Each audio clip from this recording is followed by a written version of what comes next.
तृतीय अध्याय 23वां और 24वां श्लोक। यदि हि अहम न वर्तेयं जातो कर्मण्यतन्द्रितः मम वर्तमानुवर्तन्ते मनुष्याः पार्थ सर्वशः। 24वां श्लोक। उत्सीदेयुरिमे लोका न कुर्यां कर्म चेदहं शंकरस्य च कर्ताम् श्यामो उपहन्यामि माः प्रजा।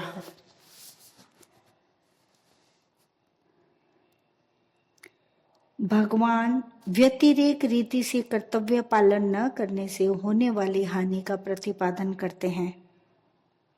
यदि अहम न वर्तेयं जातो कर्मण्य तंद्रितः वर्त एव च कर्मणि, पदों को पुष्टि के लिए यहाँ ही पद आया है। भगवान कहते हैं कि मैं सावधानी पूर्वक कर्म न करूं, ऐसा हो ही नहीं सकता। परंतु यदि ऐसा मान लें कि मैं कर्म न करूं, इस अर्थ में भगवान ने यहाँ यदि जातु पदों का प्रयोग किया है। अतंद्रितः पद का तात्पर्य है कि कर्तव्य कर्म करने में आलस्य और प्रमाद नहीं करना चाहिए, अपितु उन्हें बहुत सावधानी और तत्परता से करना चाहिए।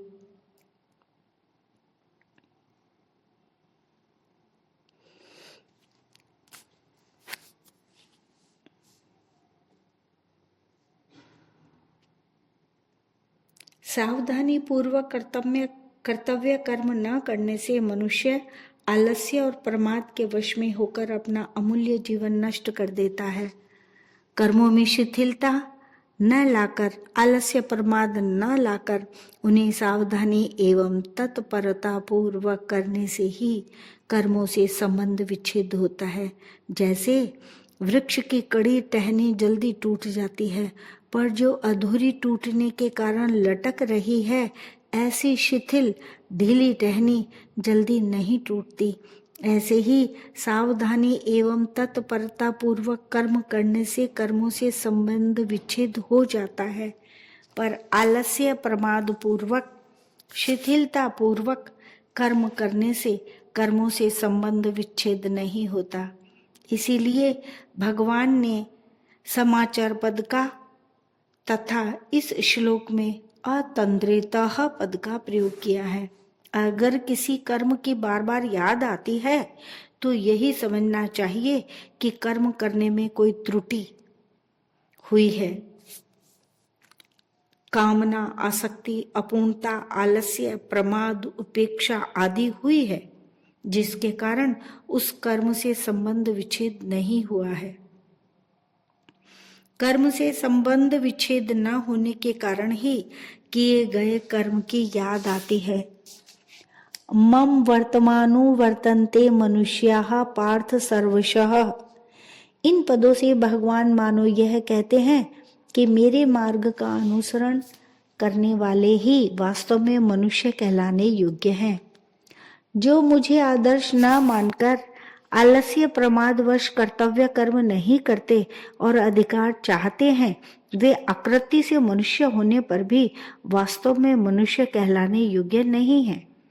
इसी अध्याय के 21वें श्लोक में भगवान ने कहा था कि श्रेष्ठ पुरुष के आचरण और प्रमाण के अनुसार सब मनुष्य उनका अनुसरण करते हैं, और इस श्लोक में भगवान कहते हैं कि मनुष्य सब प्रकार से मेरे मार्ग का अनुसरण करते हैं। इसका तात्पर्य यह है कि श्रेष्ठ पुरुष तो एक ही लोक मनुष्य लोक में आदर्श पुरुष है, पर मैं तीनों ही लोकों में आदर्श पुरुष हूं। मनुष्य को संसार में कैसे रहना चाहिए, यह बताने के लिए भगवान मनुष्य लोक में अवतरित होते हैं। संसार में अपने लिए रहना ही नहीं है, यही संसार में रहने की विद्या है। संसार वस्तुतः एक विद्यालय है, जहां हमें कामना, ममता, स्वार्थ आदि के त्याग पूर्वक दूसरों के हित के लिए कर्म करना सीखना है और उसके अनुसार कर्म करके अपना उद्धार करना है। संसार के सभी संबंधी एक दूसरे की सेवा करने के लिए ही हैं। इसीलिए पिता, पुत्र, पत्नी, पति, भाई, बहन आदि सबको चाहिए कि वे एक दूसरे के अधिकार की रक्षा करते हुए अपने अपने कर्तव्य का पालन करें और एक दूसरे के कल्याण की चेष्टा करें। उससे देयुरिमे लोका न कुर्याम कर्म चेदहम। भगवान ने यदि ही अहम न वर्तेयम जातु कर्मण्य तंद्रितः पदों से कर्मों में सावधानी न रखने से होने वाली हानि की बात कही। कर्म न करने से होने वाली हानि की बात कहते हैं। यद्यपि ऐसा हो ही नहीं सकता कि मैं कर्तव्य कर्म न करूं, तथापि ऐसा मान लिया जाए, इस अर्थ में भगवान ने यहाँ चेत पद का प्रयोग किया है। इन पदों का तात्पर्य है कि मनुष्य की कर्म न करने में भी आसक्ति नहीं होनी चाहिए। मां ते संगोस्त्व कर्मणि।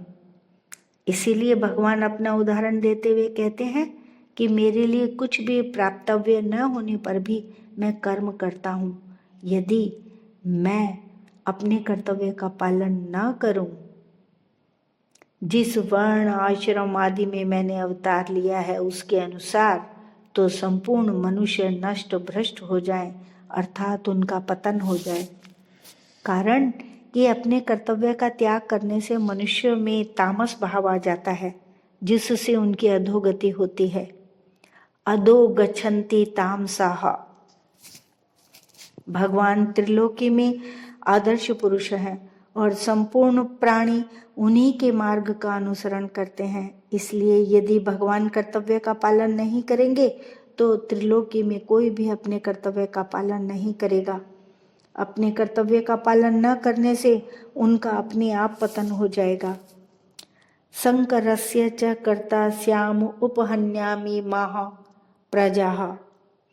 अर्थात यदि मैं कर्तव्य कर्म न करूं तो सब लोग नष्ट भ्रष्ट हो जाएंगे और उनके नष्ट होने का कारण मैं ही बनूंगा, जबकि ऐसा संभव नहीं है। परस्पर विरुद्ध दो धर्म अर्थात भाव एक में मिल जाए तो वह संकर कहलाता है। पहले अध्याय के 40वें और 41वें श्लोक में अर्जुन ने कहा था कि यदि मैं युद्ध करूंगा तो कुल का नाश हो जाएगा। कुल के नाश से सनातन कुल धर्म नष्ट हो जाता है। धर्म के नष्ट होने पर संपूर्ण कुल में पाप फैल जाता है। पाप के अधिक बढ़ने पर कुल की स्त्रियां दूषित हो जाती हैं और स्त्रियों के दूषित होने पर वर्ण संकर उत्पन्न होता है।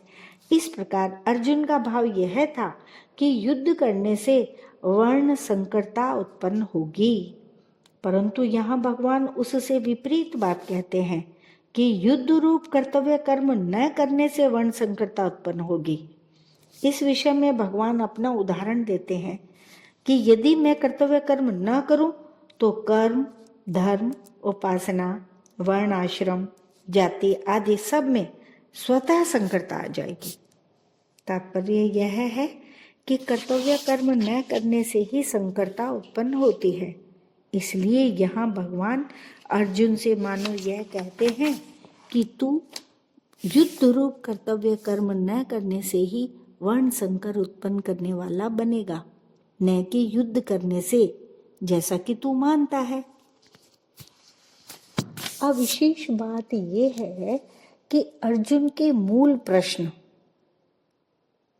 प्रश्न कौन सा था? मुझे घोर कर्म में क्यों लगाते हैं? इसका उत्तर भगवान 3 श्लोकों में अपने उदाहरण से देते हैं कि मैं तुम्हें ही कर्म में लगाता हूँ, ऐसी बात नहीं है। प्रत्युत मैं स्वयं भी कर्म में लगा रहता हूँ, जबकि वास्तव में मेरे लिए त्रिलोकी में कुछ भी कर्तव्य एवं प्राप्तव्य नहीं है। भगवान अर्जुन को इस बात का संकेत करते हैं कि अभी इस अवतार में तुमने भी स्वीकार किया और मैंने भी स्वीकार किया कि तू रथी बने और मैं सारथी बनूं। तो देख, क्षत्रिय होते हुए भी आज मैं तेरा सारथी बना हुआ हूँ और इस प्रकार स्वीकार किए हुए अपने कर्तव्य का सावधानी और तत्परता पूर्वक पालन कर रहा हूँ। मेरे इस कर्तव्य पालन का भी त्रिलोकी पर प्रभाव पड़ेगा, क्योंकि मैं त्रिलोकी में आदर्श पुरुष हूँ। समस्त प्राणी मेरे ही मार्ग का अनुसरण करते हैं। इस प्रकार तुम्हें भी अपने कर्तव्य कर्म की उपेक्षा न करके मेरी तरह उसका सावधानी एवं तत्परता पूर्वक पालन करना चाहिए।